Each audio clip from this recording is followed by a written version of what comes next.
Amot abdinya amotok. Ambotok.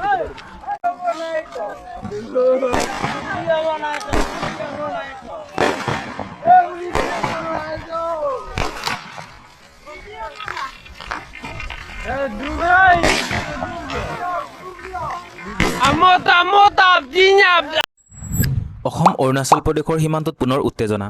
সীমান্তৱৰ্তী অসমৰ এখন গাঁৱত গুলীচালনাৰ ঘটনাই কমেও 18জন লোকক আহত হোৱাৰ খবৰ আহিছে। ইয়াৰে 4জনৰ অৱস্থা সংকটজনক। 2022 আৰু 23 চনত সমাধানৰ দিশে গুৰুত্বপূৰ্ণ পদক্ষেপ লোৱাৰ পিছতো কিয় এই উত্তেজনা? অসম আৰু অৰুণাচল প্ৰদেশে প্ৰায় 4 কিলোমিটাৰ দীঘল অন্তঃৰাজ্যিক সীমা ভাগ কৰে। এই সীমাৰ বিবাদ আজিৰ নহয়।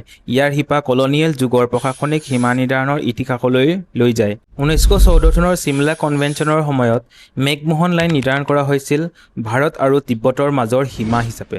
কিন্তু অসম অৰুণাচলৰ অন্তঃৰাজ্যিক সীমাৰ সমস্যাটো পৰৱৰ্তী প্ৰশাসনিক পুনৰ্গঠন আৰু সীমা নিৰ্ধাৰণৰ সৈতে জড়িত। অৰুণাচল প্ৰদেশ পূৰ্বতে অসমৰ প্ৰশাসনিক অংশ আছিল। পৰৱৰ্তী সময়ত উত্তৰ পূৰ্বাঞ্চলৰ প্ৰশাসনিক পুনৰ্গঠনৰ ফলত নতুন ৰাজ্য আৰু কেন্দ্ৰীয় শাসিত অঞ্চল গঠন হয়। ইয়াৰ পিছত কিছু অঞ্চলৰ সীমা নিৰ্ধাৰণক লৈ দুয়োখন ৰাজ্যৰ মাজত মতভেদ সৃষ্টি হয়। মূল সমস্যাসমূহৰ ভিতৰত আছে গাঁও আৰু ৰাজহুৱা এলেকাৰ সীমা, বনভূমি আৰু পৰম্পৰাগত ভূমি ব্যৱহাৰ, প্ৰশাসনিক নিয়ন্ত্ৰণ, ভূমি দখল আৰু এনক্ৰচমেণ্টৰ অভিযোগ আৰু স্থানীয় লোকসকলৰ অধিকাৰৰ সম্পৰ্কীয় মতভেদ। এই সমস্যাবোৰৰ বাবে সীমান্তৰ কিছুমান অঞ্চলত সময়ে সময়ে উত্তেজনাৰ সৃষ্টি হৈ আহিছে। 2022 চনৰ 15 জুলাইত অসম আৰু অৰুণাচল প্ৰদেশৰ মুখ্যমন্ত্ৰীয়ে নামচাই ডিক্লেৰেশ্যন স্বাক্ষৰ কৰে। সেই সময়ত বিবাদমান গাঁৱৰ সংখ্যা 123ৰ পৰা 86লৈ সীমিত কৰাৰ সিদ্ধান্ত লোৱা হৈছিল। দুয়োখন ৰাজ্যৰে ৰিজনেল কমিটি গঠন কৰি বিতৰ্কিত অঞ্চলসমূহ পৰিদৰ্শন আৰু আলোচনাৰ মাধ্যমেৰে সমাধানৰ পথ বিচাৰিবলৈ সন্মত হৈছিল।